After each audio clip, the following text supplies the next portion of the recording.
نوم مې زرغونشاه تلاش دی. دا څلورم ځل دی چې موږ په لویه پیمانه اتفاقي هماهنګي یووالي ثبات لرو.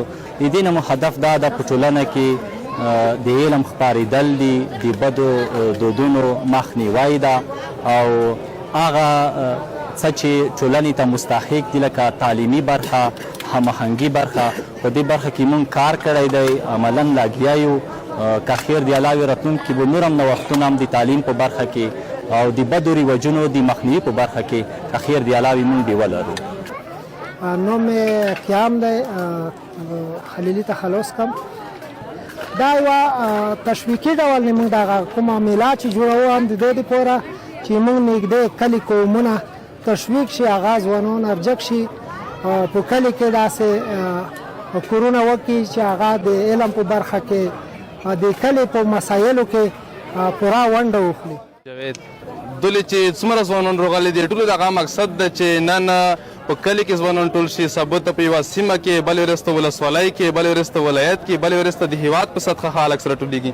د هېواد په سطحه چې ځوانان سره یو ځای شي موږ داسې هېواد کړای شو چې په ټوله نړۍ نه وپېژنو، بېلهیره اسلامي نړۍ ته موږ داسې پرمختګ کړای شو دغې دې وجې. نوم مې همایون د متون د درکوټۍ کلي د ځوانانو د نشرې نه یو غړی یم.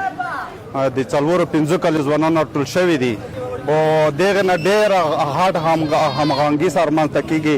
لکه مثال په توګه په کلي کې کومې ناخوالې وي، جګې ټوټې وي، دی کړلی شي چې په آینده کې دا ټولې د ځوانانو د جملې نه دا ټولې سره همغږي کې لاسته راوړنې دغه دي چې مخې یوسي. دروغ ما وای آشنا صفا بوایې دریا دې غمو کنار اختیار بوایې دا یو څو شېبې شاید زما وروستی وي، کاش پخلا مې وی ولا سبا بوایې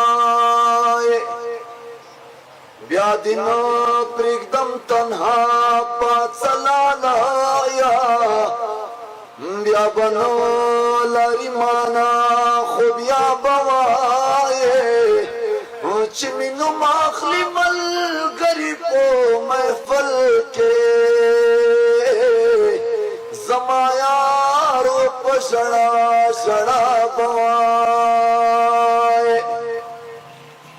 وقار عاجز مې ډېر ظلمونه وکړل پښیمان به وې خصم دا به وایې دا یو څو شېبې شاید زما وروستی وي،